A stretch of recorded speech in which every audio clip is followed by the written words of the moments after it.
ಧನಸ್ಸು ರಾಶಿ ವೀಕ್ಷಕರಿಗೆಲ್ಲ ಸ್ವಾಗತ. 2026 ಜುಲೈ ತಿಂಗಳಿನ ಧನಸ್ಸು ರಾಶಿ ಮಾಸ ಫಲಿತಾಂಶಗಳು ಹೇಗಿದೆ ಅಂತ ನಾವು ನೋಡ್ತಾ ಹೋಗೋಣ. ನೋಡಿ, ಈ ಧನಸ್ಸು ರಾಶಿಯಲ್ಲಿ ಹುಟ್ಟಿರ್ತಕ್ಕಂಥವ್ರಿಗೆ ಈ 2026 ಜುಲೈ ತಿಂಗಳಿನಲ್ಲಿ ಪ್ಲಾನೆಟರಿ ಪೊಸಿಷನ್, ಗ್ರಹ ಸಂಚಾರ ಈ ಥರ ಇದೆ. ನಿಮ್ಮ ಜನ್ಮರಾಶಿಯಿಂದ ಚತುರ್ಥ ಸ್ಥಾನದಲ್ಲಿ ಶನಿಯ ಒಂದು ಸಂಚಾರ, ಅರ್ಧಾಷ್ಟಮ ಶನಿ. ಹಾಗೆ ರಾಹು ತೃತೀಯ ಸ್ಥಾನದಲ್ಲಿ, ನವಮ ಸ್ಥಾನದಲ್ಲಿ ಕೇತುವಿನ ಸಂಚಾರ. ಹಾಗೆ ಕುಜ 6ನೇ ಮನೆಯಲ್ಲಿ 1 2 3 4 5 6 6ನೇ ಮನೆಯಲ್ಲಿ ಕುಜನ ಒಂದು ಸಂಚಾರ. ಹಾಗೆ ಜುಲೈ 16ನೇ ತಾರೀಕಿನ ತನಕ ಸೂರ್ಯ, ರವಿ ಏನಿದ್ದಾರೆ ಮಿಥುನ ರಾಶಿಯಲ್ಲಿ ಸಂಚಾರವನ್ನು ಮಾಡ್ತಾ ಇರ್ತಾರೆ. 15ನೇ ತಾರೀಕು ರವಿ ಮಿಥುನ ರಾಶಿಯನ್ನು ಬಿಟ್ಟು ಕರ್ಕಾಟಕ ರಾಶಿಗೆ ಪ್ರವೇಶವನ್ನು ಮಾಡ್ತಾ ಇದ್ದಾರೆ.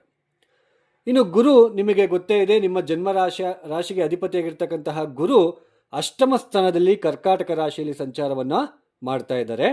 ಹಾಗೆಯೇ ಬುಧ ಇಲ್ಲಿ ಈ ತಿಂಗಳಿನಲ್ಲಿ ವಕ್ರೆ ಆಗ್ತಾ ಇದ್ದಾರೆ. ವಕ್ರೆ ಆಗಿ ನೋಡಿ, 7ನೇ ತಾರೀಕು, ಈ ಜುಲೈ 7ನೇ ತಾರೀಕು ಮಿಥುನ ರಾಶಿಗೆ ಪ್ರವೇಶವನ್ನು ಮಾಡ್ತಾ ಇದ್ದಾರೆ. ಹಾಗೆ ಜುಲೈ 24ನೇ ತಾರೀಕು ವಕ್ರತ್ಯಾಗವನ್ನು ಮಾಡ್ತಾರೆ. ಅಂದರೆ ಜುಲೈ 7ನೇ ತಾರೀಕಿನಿಂದ ಜುಲೈ 24ನೇ ತಾರೀಕಿನ ತನಕ ಬುಧ ವಕ್ರಿಯಾಗೇ ಇರ್ತಾರೆ. ವಕ್ರಿ ಅಂದರೆ ಅವರು ಯಾವ ಮನೆಯಲ್ಲಿ ವಕ್ರಿಯಾಗಿರ್ತಾರೋ, ನಮ್ಮ ಜನ್ಮ ಜಾತಕದಲ್ಲಿ ತಗೊಳ್ಳಿ, ಅವರು ಯಾವ ಮನೆಯಲ್ಲಿ ವಕ್ರಿಯಾಗಿರ್ತಾರೋ ಆ ಮನೆಗೆ ಸಂಬಂಧಪಟ್ಟಿರ್ತಕ್ಕಂತಹ ವಿಷಯದಲ್ಲಿ ನಾವು ತುಂಬ ಒತ್ತಡ ನೋಡಬೇಕು, ತ್ರಾಸ್ ನೋಡಬೇಕಾಗುತ್ತೆ. ಹಾಗೆ ಶುಕ್ರ ಈ ತಿಂಗಳಿನಲ್ಲಿ ಜುಲೈ 4ನೇ ತಾರೀಕು ಅವರು ಕರ್ಕಾಟಕ ರಾಶಿಯನ್ನು ಬಿಟ್ಟು ಸಿಂಹ ರಾಶಿಗೆ ಪ್ರವೇಶವನ್ನು ಮಾಡ್ತಾರೆ. ನೋಡಿ, ಈ ಒಂದು ಗ್ರಹ ಸಂಚಾರ ರೀತ್ಯ ಈ ಧನುಸ್ಸು ರಾಶಿಯವರಿಗೆ ಮುಖ್ಯವಾಗಿ ಈ ಜುಲೈ ತಿಂಗಳಿನಲ್ಲಿ ಮಿಶ್ರ ಫಲಿತಾಂಶಗಳು ಗೋಚಾರ ಆಗ್ತಾ ಇದೆ.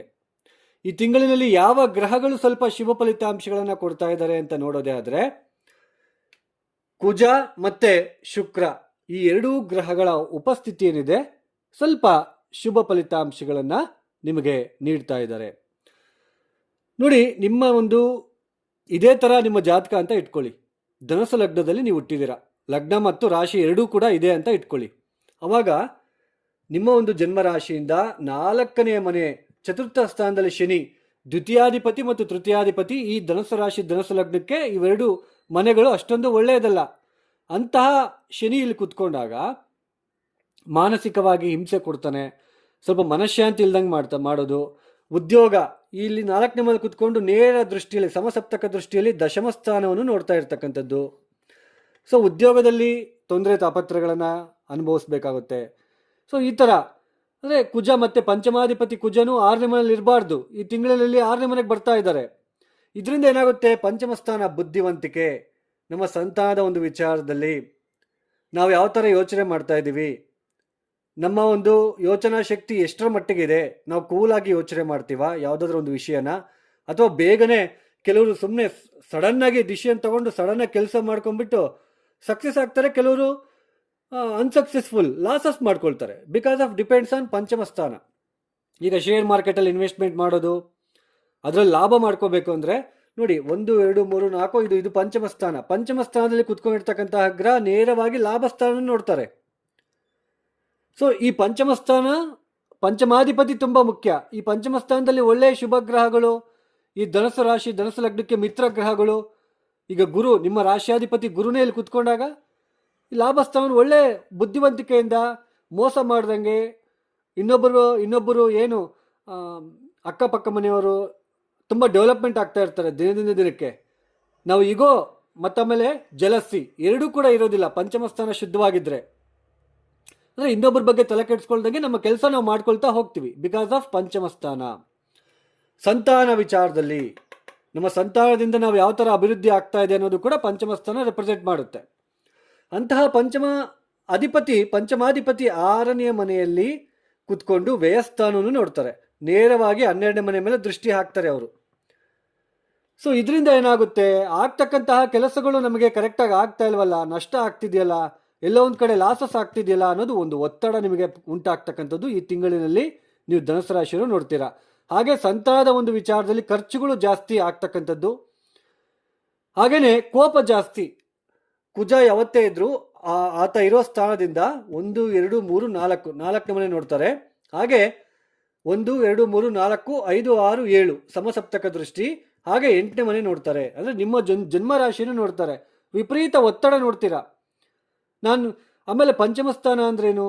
ನಮ್ಮ ಒಂದು ಕೆಲಸ ಕಾರ್ಯಗಳು, ನಾವು ಏನು ಮಾಡ್ತಾ ಇದೀವಿ ಆ ಕೆಲಸ ಕಾರ್ಯಗಳಿಗೆ ತಕ್ಕಂತೆ ಹೆಸರು ಬರ್ತಾ ಇದೆಯಾ? ಈಗ ಗಂಡನಿಗೆ ಹೆಂಡತಿ ಪ್ರೀತಿ ತೋರಿಸೋದೇ ಆಗಲಿ, ಹೆಂಡತಿಗೆ ಗಂಡ ಪ್ರೀತಿ ತೋರಿಸೋದೇ ಆಗಲಿ, ಅದರಿಂದ ಅವರು ಅರ್ಥ ಮಾಡ್ಕೊಳ್ತಾ ಇದ್ದಾರಾ, ಹೌದು ನನ್ನ ಗಂಡ ನನ್ನನ್ನು ತುಂಬ ಚೆನ್ನಾಗಿ ನೋಡ್ಕೊಳ್ತಾ ಇದ್ದಾರೆ, ಅಥವಾ ನನ್ನ ಹೆಂಡತಿ ತುಂಬ ಚೆನ್ನಾಗಿ ನೋಡ್ಕೊಳ್ತಾ ಇದ್ದಾರೆ, ಅವರು ಅದನ್ನು ಅರ್ಥ ಮಾಡ್ಕೊಳ್ತಾ ಇದ್ದಾರಾ ಅನ್ನೋದು ಪಂಚಮ ಸ್ಥಾನದ ಮೇಲೆ ಡಿಪೆಂಡ್ ಆಗಿರುತ್ತೆ. ಯಾವಾಗ ಪಂಚಮಾಧಿಪತಿ 6ನೇ ಮನೆಗೆ ಬಂದೋ ಅರ್ಥ ಮಾಡ್ಕೊಳೋದಿಲ್ಲ, ರಫ್ ಆಗಿ ಬಿಹೇವ್ ಮಾಡೋದು, ಅವರ ಆಲೋಚನೆಗಳು ತುಂಬ ಕೋಪ ಆಗ್ತಕ್ಕಂಥದ್ದು, ಈ ಥರ ಇರುತ್ತೆ. ಯಾಕೆ? ಪಂಚಮಾಧಿಪತಿ 6ನೇ ಮನೆಯಲ್ಲಿ. ಆಮೇಲೆ ರೆಕಗ್ನೈಸೇಷನ್ ಇರೋದಿಲ್ಲ ಇವ್ರಿಗೆ. ಎಷ್ಟು ನಾನು ಕಷ್ಟಪಟ್ಟರು ಕೂಡ ನನಗೆ ಒಂದು ಒಳ್ಳೆ ಹೆಸರು ಬರ್ತಾ ಇಲ್ವಲ್ಲ ಅನ್ನೋದು ಕೂಡ ಇಲ್ಲಿ ನಿಮಗೆ ಕಾಣಿಸ್ತಾ ಇರುತ್ತೆ. ಕುಜ ಸ್ವಲ್ಪ 6ನೇ ಮನೆಯಲ್ಲಿ ಇದ್ರೂ ಕೂಡ ನಾವು ಯಾವ ಮನೆ ಅಧಿಪತಿ ಇಲ್ಲಿ 6ನೇ ಮನೆಯಲ್ಲಿ ಇದ್ದಾರೆ ಅದನ್ನು ನೋಡ್ಕೋಬೇಕಾಗುತ್ತೆ. 6ನೇ ಮನೇಲಿ ಓಕೆ, ಪಂಚಮಾಧಿಪತಿ 6ನೇ ಮನೇಲಿ ಇರೋದು, ಲಾಸ್ಟಲ್ಲಿ ನೀವು ವಿನ್ ಆಗ್ತೀರಾ. ನೀವೇನು ಅಂದ್ಕೊಳ್ತೀರಾ ಅದನ್ನು ಕೊನೆವರೆಗೂ ಮಾಡೋದಕ್ಕೆ ಬಿಡೋದಿಲ್ಲ. ಲಾಸ್ಟ್ ಮಾಡ್ಕೊಂಡ್ರೂ ಪರವಾಗಿಲ್ಲ, ಇನ್ನೊಂದ್ಸಲ ಕೈ ಹಾಕೋಣ ಅಂತ ಹೇಳ್ಬಿಟ್ಟು ಮಾಡ್ತೀರಾ, ಓಕೆ, ಕೊನೆಯಲ್ಲಿ ವಿಜಯ ಅಂತಂದು. ಒಟ್ಟು ಪಂಚಮಾಧಿಪತಿ ಈ ಥರ 6ನೇ ಮನೆ 12ನೇ ಮನೆ ಅಥವಾ 8ನೇ ಮನೆಯಲ್ಲಿ ಇರಬಾರ್ದು, ಅಷ್ಟೊಂದು ಒಳ್ಳೆಯದಲ್ಲ. ಇನ್ನು ಬುಧ ಬೇರೆ ವಕ್ರಿ ಆಗ್ತಾ ಇದ್ದಾರೆ ನಿಮ್ಮ ಜನ್ಮರಾಶಿಯಿಂದ. ದಶಮಾಧಿಪತಿ ವಕ್ರಿ. ಹಾಗೆ 1 2 3 4 5 6 7 ಈ 7ನೇ ಮನೆಗೂ ಅಧಿಪತಿ ಬುಧನೇ, ದಶಮ ಸ್ಥಾನಕ್ಕೂ ಅಧಿಪತಿನೂ ಬುಧನೇ ಆಗಿರೋದ್ರಿಂದ, ಸಪ್ತಮ ಸ್ಥಾನದಲ್ಲಿ ವಕ್ರಿ ಆಗ್ತಾ ಇರೋದ್ರಿಂದ ಉದ್ಯೋಗ ಮಾಡುವ ಸ್ಥಳದಲ್ಲಿ ಸ್ವಲ್ಪ ಅನಿರೀಕ್ಷಿತವಾಗಿ ವಾದ ವಿವಾದಗಳು ನಡೀತಕ್ಕಂಥದ್ದು, ಅಥವಾ ನಿಮ್ಮ ಕೈಯಲ್ಲಿರ್ತಕ್ಕಂತಹ ಪ್ರಾಜೆಕ್ಟ್ ಬಿಟ್ಟು ಹೋಗ್ತಕ್ಕಂಥದ್ದು, ಹಾಗೆ ನಿಮ್ಮ ಹತ್ತಿರದ ಸಂಬಂಧಿಗಳು, ಕ್ಲೋಸ್ ಫ್ರೆಂಡ್ಸ್ ಆಗಿರ್ಬೋದು, ಹೆಂಡತಿ ಕಡೆಯವರಾಗಿರ್ಬೋದು, ನೀವೇನಾದರೂ ಧನುಸು ರಾಶಿಯಲ್ಲಿ ಗಂಡ್ಮಕ್ಳು ಏನಾದರೂ ಆಗಿದ್ರೆ ನಿಮ್ಮ ಹೆಂಡತಿ ಕಡೆಯವರು, ಹೆಣ್ಮಕ್ಳಾಗಿದ್ದರೆ ಗಂಡನ ಕಡೆಯವರಿಂದ ಏನಾದರೂ ಒಂದು ತೊಂದರೆಗಳು ಅಥವಾ ಏನಾದರೂ ಒಂದು ಮಾತು ಅಂತಕ್ಕಂಥದ್ದು, ಅಂದರೆ ಕ್ಲೋಸ್ ರಿಲೇಷನ್ಸ್ ಜೊತೆ ಸ್ವಲ್ಪ ಭಿನ್ನಾಭಿಪ್ರಾಯಗಳು, ವ್ಯಾಪಾರದಲ್ಲಿ ಸ್ವಲ್ಪ ಅಲ್ಪ ಪ್ರಗತಿ, ಹಣಕಾಸಿನ ವಿಚಾರದಲ್ಲಿ ಚಿಂತೆ, ಇದೆಲ್ಲನೂ ಕೂಡ ನಿಮಗೆ ಉಂಟಾಗ್ತಕ್ಕಂಥದ್ದು ಇರುತ್ತೆ. ಆಮೇಲೆ ಶುಕ್ರ ಕೇತು ಜೊತೆ ಇರೋದ್ರಿಂದ ತಂದೆಯ ಯೋಗಕ್ಷೇಮಕ್ಕೆ ಅಷ್ಟೊಂದು ಒಳ್ಳೆಯದಲ್ಲ. ನೀವೇನು ಪ್ರಯತ್ನಗಳನ್ನು ಪಡ್ತಾ ಇದ್ದೀರಾ ಆ ಪ್ರಯತ್ನಗಳೆಲ್ಲ ಸಫಲೀಕೃತ ಆಗುವುದಿಲ್ಲ, ಯಶಸ್ಸು ಸಿಗೋದಿಲ್ಲ ಅಂತ ಅರ್ಥ. ಒಟ್ಟಾರೆ ಧನುಸ್ಸು ರಾಶಿಯವರಿಗೆ ಸ್ವಲ್ಪ ಅಷ್ಟೊಂದು ಉತ್ತಮವಾದ ಪರಿಸ್ಥಿತಿಗಳು, ಅನುಕೂಲತೆಗಳು ಈ ತಿಂಗಳಿನಲ್ಲಿ ಕಾಣಿಸುತ್ತಾ ಇಲ್ಲ. ಆಮೇಲೆ ಶುಕ್ರ 9ನೇ ಮನೆ ಕೂತ್ಕೊಂಡು ತೃತೀಯ ಸ್ಥಾನವನ್ನು ನೋಡ್ತಾ ಇರೋದ್ರಿಂದ ಮೀಡಿಯಾ ಮುಖಾಂತರ ಪರಿಚಯ ಆಗ್ತಕ್ಕಂತಹ ಸ್ತ್ರೀಯರ ವಿಷಯದಲ್ಲಿ ತುಂಬ ಹುಷಾರಾಗಿರಬೇಕು, ಕೇರ್ ತಗೊಳ್ಳಿ, ಇಲ್ಲ ಅಂದರೆ ತುಂಬ ನಷ್ಟ. ಪಂಚಮಾಧಿಪತಿ 6ನೇ ಮನೆ, ಈಸಿಯಾಗಿ ನಂಬಿಟ್ಟು ವ್ಯಯ ಖರ್ಚುಗಳನ್ನು ಮಾಡಿಸ್ತಾರೆ, ಹುಷಾರಾಗಿ ಇರಬೇಕಾಗುತ್ತೆ. ಒಟ್ಟಾರೆಯಾಗಿ ಧನುಸ್ಸು ರಾಶಿಯವರು ನವಗ್ರಹಗಳಿಗೂ ಕೂಡ, ಆಮೇಲೆ ಇನ್ನೊಂದು ನಾ ಇಲ್ಲಿ ಹೇಳಬೇಕು, ರವಿ ಕೂಡ, ನವಮಾಧಿಪತಿ ರವಿ ಸಪ್ತಮ ಸ್ಥಾನದಲ್ಲಿರ್ತಾರೆ, ಆಮೇಲೆ ಅಷ್ಟಮಕ್ಕೆ ಬರ್ತಾರೆ. ಪ್ರಯತ್ನಗಳು ಹಾಳು, ಸ್ವಲ್ಪ ಎಕ್ಸೆಸ್ ಆಫ್ ಹೀಟ್ ಆಗ್ತಕ್ಕಂಥದ್ದು, ಸ್ವಲ್ಪ ಕುಟುಂಬದಲ್ಲಿ ಸ್ವಲ್ಪ ತೊಂದರೆಗಳು, ತಾಪತ್ರಯಗಳು, ಹಾಗೆಯೇ ಶರೀರದಲ್ಲಿ ಬ್ಯಾಕ್ ಪೇಯ್ನ್, ಬ್ಯಾಕ್ ಬೋನ್ ಅಂತ ನಾವು ಕರಿತೀವಲ್ವಾ, ಅದಕ್ಕೆ ಸ್ವಲ್ಪ ಏನಾದರೂ ಪೇಯ್ನ್ ಆಗ್ತಕ್ಕಂಥದ್ದು ಸ್ವಲ್ಪ ಇದು ಕಾಣ್ತಾ ಇರುತ್ತೆ. ರವಿ ಬಲ ಇರೋದಿಲ್ಲ, ಗುರು ಬಲ ಇರೋದಿಲ್ಲ, ಸ್ವಲ್ಪ ಇರೋದ್ರಲ್ಲಿ ಸ್ವಲ್ಪ ಉತ್ತಮ ಅಂದರೆ ಸ್ವಲ್ಪ ಕುಜ ಬಲ, ಅದು ಸ್ವಲ್ಪ ಶುಕ್ರ ಬಲ ಇದ್ದರೂ ಕೂಡ ಕೇತು ಜೊತೆ ಇರೋದ್ರಿಂದ ಸ್ವಲ್ಪ ಶುಕ್ರನು ಕೂಡ ಬಲಹೀನ ಆಗ್ತಾನೆ. ಬಟ್ ಕುಜ ಒಬ್ಬನೇ ನಿಮಗೆ ಪಿಲ್ಲರ್, ಬ್ಯಾಕ್ ಪಿಲ್ಲರ್ ಥರ ಈ ಒಂದು ತಿಂಗಳಿನಲ್ಲಿ ಕಾಯ್ತಾ ಇರ್ತಕ್ಕಂಥದ್ದು. ಸ್ವಲ್ಪ ಇದ್ರ ಕಡೆ ನೀವು ಗಮನ ಕೊಡಿ. ಹಾಗೆ ಪ್ರಾಪರ್ಟಿ ರಿಲೇಟೆಡ್ ಏನಾದರೂ ಆಸ್ತಿ ವಿಷಯದಲ್ಲಿ ಏನಾದರೂ ತೊಂದರೆಗಳಾಗ್ತಾ ಇದ್ದರೆ ಅದು ಆಕಸ್ಮಿಕವಾಗಿ ಈ ತಿಂಗಳಿನಲ್ಲಿ ಬಗೆಹರಿಯುವ ಸಾಧ್ಯತೆ ಇರುತ್ತೆ. ನೀವು ವಿನ್ ಆಗ್ತೀರಾ ಅಂತ ಅರ್ಥ. ಇದನ್ನು ಅರ್ಥ ಮಾಡ್ಕೊಳ್ಳಿ. ಈ ಧನುಸ್ಸು ರಾಶಿಯವರು ಈ ತಿಂಗಳು ಪೂರ್ತಿ ಕೂಡ ನವಗ್ರಹಗಳಿಗೆ ಓಂ ನಮಃ ಸೂರ್ಯಾಯ ಚಂದ್ರಾಯ ಮಂಗಳಾಯ ಬುಧಾಯ ಚ ಗುರು ಶುಕ್ರ ಶನಿಭ್ಯಶ್ಚ ರಾಹುವೇ ಕೇತುವೇ ನಮಃ ಅಂತ ಹೇಳ್ತಾ 27 ಪ್ರದಕ್ಷಿಣೆ ಮಾಡ್ತಾ ಇರಿ. ಉಂಗುರಗಳನ್ನು ಹಾಕ್ಕೋಬೇಡಿ, ಸುಮ್ಮನೆ ಜಮ್ಸ್ಟೋನ್ನ ನಷ್ಟ ಮಾಡ್ಕೊಳ್ತೀರಾ. ಅದೇ ನೀವು ಹಣಕ್ಕೆ 60-70 ಸಾವಿರ ರೂಪಾಯಿ ಕೊಟ್ಟು ಆ ಜಮ್ಸ್ಟೋನ್ ಹಾಕ್ಕೊಡೋ ಬದಲು ಕುಜನಿಗೆ ತೊಗರಿಬೇಳೆ, ಚಂದ್ರನಿಗೆ ಅಕ್ಕಿ, ಗುರುವಿಗೆ ಕಡಲೆ, ಬುಧನಿಗೆ ಹೆಸರು ಕಾಳು, ನಿಮ್ಗೆ ಎಷ್ಟಾಗುತ್ತೋ ಅಷ್ಟು 5-5 kg 10 kg ಅನಾಥಾಶ್ರಮಕ್ಕೆ, ದಿನನಿತ್ಯ ಅನ್ನದಾನ ನಡೀತಾ ಇರುತ್ತೆ ನೋಡಿ, ಅಂಥ ಕಡೆ ತಗೊಂಡೋಗಿ ಕೊಟ್ಬಿಟ್ಟು ಬನ್ನಿ. ಅನ್ನದಾನಕ್ಕೆ ನೀವು ಸಹಾಯ ಮಾಡ್ದಂಗೆ ಆಗಿರುತ್ತೆ. ದುಡ್ಡು ಕೊಡಬೇಡಿ, ನೀವೇ ಧಾನ್ಯಗಳನ್ನು ತಗೊಂಡೋಗ್ಬಿಟ್ಟು ಕೊಡಿ. ಇದರಿಂದ ಎಷ್ಟು ಪುಣ್ಯದ ಫಲ ನಿಮಗೆ ಪ್ರಾಪ್ತಿಯಾಗುತ್ತೆ ಅಂತ ನೀವು ನೋಡಿ.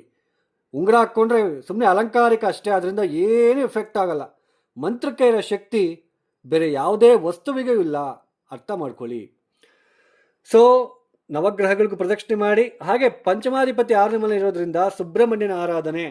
ಓಂ ಮಹಾಸೇನಾಯ ವಿದ್ಮಹೇ ಶಿಖಿಧ್ವಜಾಯ ಧೀಮಹಿ ತನ್ನೋ ಸುಬ್ರಹ್ಮಣ್ಯ ಪ್ರಚೋದಯಾತ್. ಓಂ ಮಹಾಸೇನಾಯ ವಿದ್ಮಹೇ ಶಿಖಿಧ್ವಜಾಯ ಧೀಮಹಿ ತನ್ನೋ ಸುಬ್ರಹ್ಮಣ್ಯ ಪ್ರಚೋದಯಾತ್. ಈ ಮಂತ್ರ ಹೇಳಿಕೊಳ್ಳುತ್ತಾ ಸುಬ್ರಹ್ಮಣ್ಯನಿಗೆ ಪ್ರದಕ್ಷಿಣೆ ಮಾಡಿ, 108 ಪ್ರದಕ್ಷಿಣೆ ಮಾಡಿ. ನಿಮಗೆ ಟೈಮ್ ಇದ್ದರೆ ಪ್ರದಕ್ಷಿಣೆ ಮಾಡಿ. ಅರ್ಥ ಮಾಡ್ಕೊಳ್ಳಿ, ಎಲ್ಲ ರಾಹು ಕೇತು ಒಳಗಡೆ ಗ್ರಹಗಳಿದ್ದಾರೆ. 3 ಮತ್ತು ನವಮ ಸ್ಥಾನದ ಒಳಗಡೆ ಗ್ರಹಗಳಿರೋದ್ರಿಂದ ಪ್ರತಿ ಕೆಲಸದಲ್ಲೂ ನಿಮಗೆ ಅಡಚಣೆಗಳು. ಅರ್ಥ ಮಾಡ್ಕೊಳ್ಳಿ. ಕೆಂಪು ಹೂಗಳಿಂದ ನಿಮ್ಮ ಇಷ್ಟ ದೈವವನ್ನು ನೀವು ಸ್ಮರಣೆ ಮಾಡ್ತಾ ಇರೋದಕ್ಕೆ ಪ್ರಯತ್ನ ಮಾಡಿ. ಯಾರೆಲ್ಲ ಈ ವಿಡಿಯೋನ ನೋಡ್ತಾ ಇದ್ದೀರಾ, ನಿಮ್ಗೆ ಇಷ್ಟ ಆಗಿದ್ರೆ ಮಾತ್ರ ಲೈಕ್ ಮಾಡಿ, ಶೇರ್ ಮಾಡಿ, ಸಬ್ಸ್ಕ್ರೈಬ್ ಮಾಡ್ಕೊಳ್ಳಿ. ಹಾಗೂ ಆಸ್ಟ್ರಾಲಜಿ ಕನ್ಸಲ್ಟೇಷನ್ ಬೇಕು ಅಂತಂದರೆ ಡಿಸ್ಪ್ಲೇ ಆಗ್ತಿರೋ ನಂಬರ್ಗೆ ನೇರವಾಗಿ ಕರೆಯನ್ನು ಮಾಡಿ. ಸಮಸ್ಯೆಗಳನ್ನು ಹೇಳಿಕೊಳ್ಳಬಾರದು. ನಾನೇ ಕಂಪ್ಲೀಟ್ ಅನಾಲಿಸಿಸ್ ಇರುತ್ತೆ, ನಿಮಗೊಂದು ಕ್ಲಾರಿಟಿ ಸಿಗುತ್ತೆ. ಆಮೇಲೆ ಅಷ್ಟಕವರ್ಗ ಬಿಂದುಗಳು ತುಂಬ ಇಂಪಾರ್ಟೆಂಟ್. ಪ್ಲಾನೆಟ್ ಸ್ಟ್ರೆಂತು ಇಲ್ಲೆಲ್ಲೆಲ್ಲ ಕುತ್ಕೊಂಡಿದ್ದಾರೆ ನೋಡಿ. ಇಲ್ಲಿ ಈಗ ಅಷ್ಟಕವರ್ಗ ಬಿಂದುಗಳು 0, 1, 2 ಬಿಂದುಗಳು ಕೊಟ್ಟಿದ್ರೆ ಅದು ತುಂಬ ಬಲಹೀನ ಪ್ಲಾನೆಟ್ ಅಂತ ಅರ್ಥ. ದಶ ಯೋಗ ಕೊಡಲ್ಲ, ಅರ್ಥ ಮಾಡ್ಕೋಬೇಕು. ಆ ಥರ ಇದ್ದಾಗ ನಾವು ಸ್ವಲ್ಪ ಕಷ್ಟ ಜಾಸ್ತಿ ಪಡಬೇಕು. ದೇವರಿಲ್ಲ, ದೇವ್ರು ನಮಗೆ ಕಾಟ ಕೊಡ್ತಾ ಇದ್ದಾನೆ, ದೇವರೇ ನಮಗೆ ತೊಂದರೆ ಮಾಡ್ತಿದ್ದಾನೆ. ದೇವರಲ್ಲಪ್ಪ, ಕರ್ಮಗಳು, ನವಗ್ರಹಗಳು. ಇದನ್ನು ಅರ್ಥ ಮಾಡ್ಕೊಳ್ಳಿ. ನಾವು ಯಾವುದೋ ಲೇಬರ್ಗೆ ನಮ್ಮ ಕೈ ಕೆಳಗಡೆ ಕೆಲಸ ಮಾಡ್ತಾ ಇರ್ತಕ್ಕಂಥವನಿಗೆ ಚೀಪಾಗಿ ನೋಡಿ ಅವನಿಗೆ ಕೆಲಸದಿಂದ ತೆಗೆಸ್ಬಿಟ್ರೆ ಶನಿ ಸುಮ್ಮನೆ ಬಿಡ್ತಾನೆ ನಿಮ್ಮನ್ನ. ಕರ್ಮ ಯಾಡಾಗುತ್ತೆ, ಅರ್ಥ ಮಾಡ್ಕೊಳ್ಳಿ. ಸರ್ವೇ ಜನೋ ಸುಖಿನೋ ಭವಂತು. ಧನ್ಯವಾದಗಳು. ಜೈ ಶ್ರೀರಾಮ್.